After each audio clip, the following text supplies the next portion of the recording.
we had a situation involving Paula Blart, mall cop.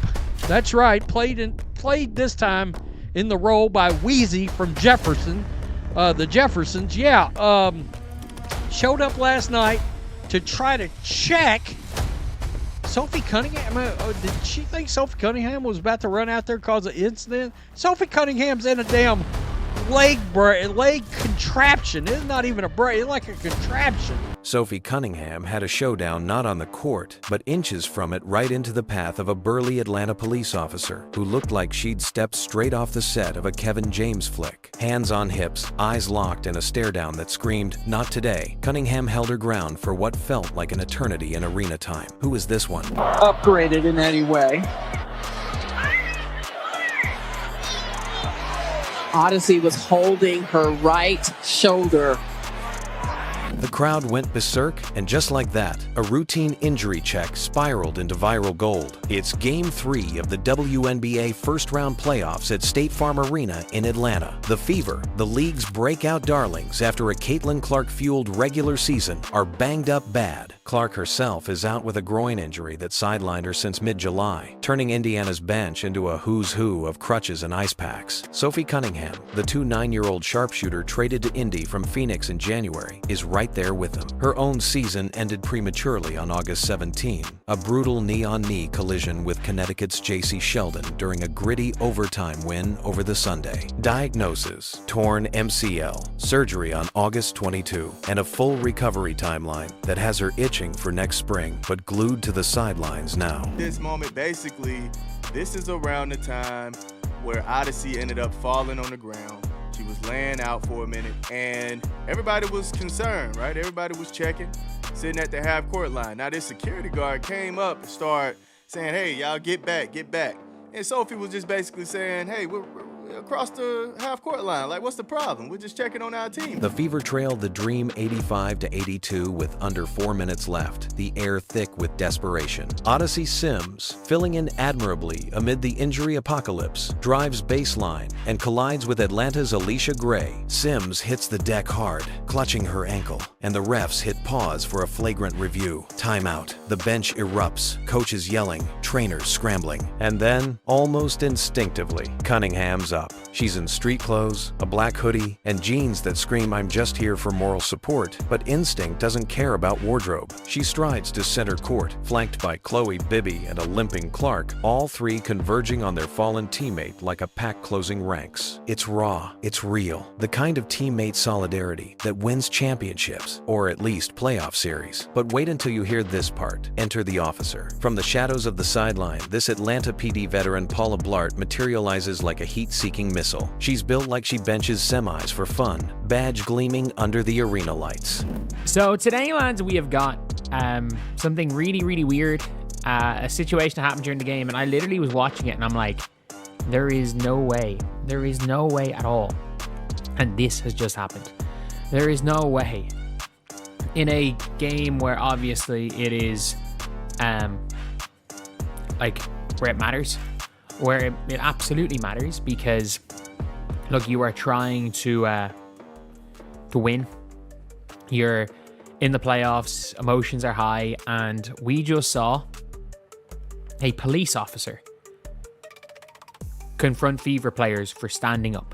In her mind, apparently, this is a breach. 3 civilians encroaching on active play during a review. She plants herself between Cunningham and Sims, arm extended like a traffic cop at rush hour, barking, "Back to the bench, now!" The exchange is brief but electric. Cunningham freezes, hands planting on her hips. In that signature power pose, she's flashed in post-ups and press conferences alike. Ramirez doesn't budge, her finger jabbing toward the Fever huddle. A beat, 2. The crowd senses the standoff, a low murmur rippling through the stands. Then, with a slow exhale that could deflate a balloon, Cunningham pivots and retreats, Clark and Bibby trailing like ducklings. You think they can take on the police officer? Let us know what you think below. This individual stated, "I don't like Sophie Cunningham standing there trying to intimidate the black security guard at the game. Like, girl, effing move." She's trying to intimidate the security guard. I don't understand that, man, because she's showing concern. She's showing concern, man, for her since we're putting race into what's going on here, you had to identify the security guard as a black security guard. We already see that she's black. Did you have to say she's black? So obviously she's bringing race into this. Mind you, she's been concerned for her black teammate. But hold on, it gets even better or worse, depending on your feed. By Friday morning, Cunningham breaks her silence. Not with a rant, mind you. Sophie's too sharp for that. On her podcast, Show Me Something, the one she co-hosts from her Columbia Mo, Hometown Vibes, she drops a 10-minute segment. Look, I love Atlanta. The food, the energy, the fans who showed up fierce. That officer, doing her job in a high-stakes spot. I get it. Heat of the moment. Teammate down, you move. No malice, no beef. She chuckles dryly. If anything, she reminded me why I don't miss mall security shifts from my broke college days. Segways are overrated. It's classic Sophie diffusing with wit, owning the enforcer label without apology. Trying to intimidate the referee. And like, you know, they were like, oh, if it was a referee of, I don't know, a certain race and it was players of a different race, you know, the player would have been taken down on the court. And I'm like, no. At the end of the day, the security guard, the police officer's there to do her job. The players are checking on their teammates. And tensions are high. The security guard's not wanting anything to happen. Sophie Cunningham's not moving because she wants to check on her teammate. At the end of the day, nobody's in danger. Nobody's doing anything really. The league chimes in too, in that careful WNBA way. A statement from Commissioner Kathy Engelbert by noon. Player safety is paramount, on and off the court. We're reviewing protocols for bench access during reviews to ensure clarity. No suspensions, no fines, smart, since footage shows Cunningham never touched Paula or escalated verbally. Atlanta PD follows suit. Our officers prioritize de-escalation in all environments. No further action needed. Ramirez herself, radio silent, though a local news snippet hints she's a 15-year vet with a soft spot for dream games, attending since her kid played AAU there. Social media, though that's the real battlefield. The Paula Blart meme evolves into a monster. By Saturday, it spawned TikToks. Hate accounts, those anonymous voids with 0 followers, target Cunningham directly. Overrated white girl thinks she's tough. One DM reads, screenshotted and shared by allies. Another, go back to kicking field goals in high school, Sophie. Yeah, that's real. She was her Missouri high school's emergency kicker after their guy's ACL blew, nailing 2 of 4 FGs as a teen. So Odyssey Sims goes down hard, and Sophie Cunningham, Caitlin Clark, Chloe Bibby are waiting for her at half court, and the cop tries to get Sophie Cunningham to move. Sophie Cunningham was like, you're not going to get me to move. I'm waiting for Odyssey. And you can see during the review, look at Sophie Cunningham clapping, not moving, waiting for her teammate. That's the fever for them. This is where things take a shocking turn, because it's not just noise, it's personal. Cunningham's rise this year was meteoric. Traded in that wild 4-team deal involving Dallas and Connecticut, she slotted in as Indy's glue guy, 13.4 points per game, 38% from 3, and that intangible fire that turned a 10-win roster into a playoff threat. Off-court, she's the relatable one. Viral dances after wins, podcast riffs on everything from post-surgery TikToks to her dog's enforcer training fails. Fans adored her for humanizing the Clark circus, the jealousy, the physicality, the not one of us whispers from vets. But now, the mobs flipped the script. Entitled, they call her Diva, as if holding ground for a hurt teammate is the crime, not the collision that sparked it. And the reason why will shock you. It's the WNBA's double-edged sword. The league's exploding attendance up 48% this season, thanks to Clark's supernova pull, but growth breeds glare. Every sideline scuffle gets dissected like a Super Bowl replay. Fans, new and rabid, pour in from TikTok feeds, mistaking highlight passion for permission to pounce. Atlanta's crowd, passionate to a fault. They've sold out dream games for years, turning arenas into family reunions with edge. But when your team's bounced, that edge slices deep. The Paula Blart jab, it's catharsis for the loss. A way to reclaim narrative from the invaders. Dry humor masks the hurt. At least our cops tougher than their bench. Come on, guys. This is my new team, medical staff.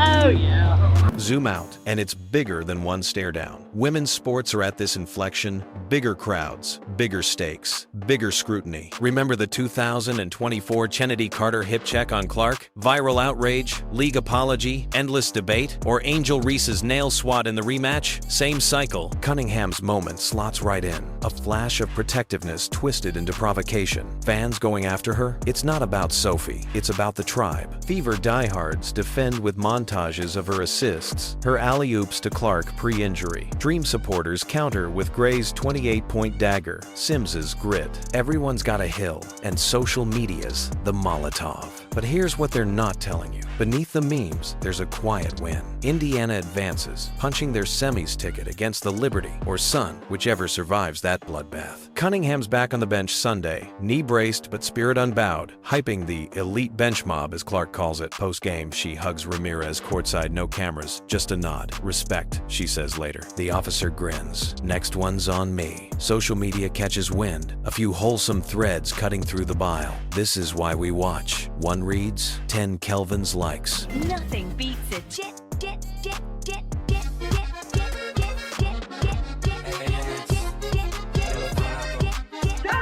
Stick around, because this next part is huge.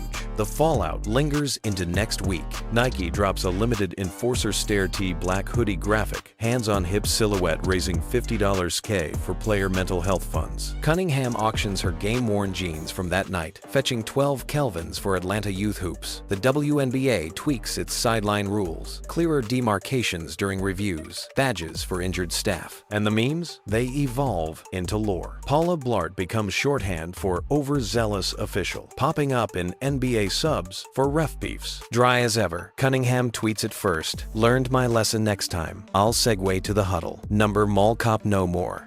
200 Kelvin's likes. The haters, they fade, drowned by the discourse. How did you think this was gonna end? In the end, this wasn't about a cop in someone's face. It was about faces we show when the game's on the line. Cunningham, battered knee and all, embodied the grit that got Indy here. The fans going after her? A reminder that passion's a blade sharp, double-sided. But trust me, you're going to want to hear this. In a league finally getting its flowers, moments like these aren't scandals, they're stories. They build the bench mob stronger, the rivalries fiercer, the wins sweeter. And as the Fever gear up for semis, with Cunningham plotting her 2026 Enforcer arc, one thing's clear. The mall cop's off duty, but the drama, it's just getting started.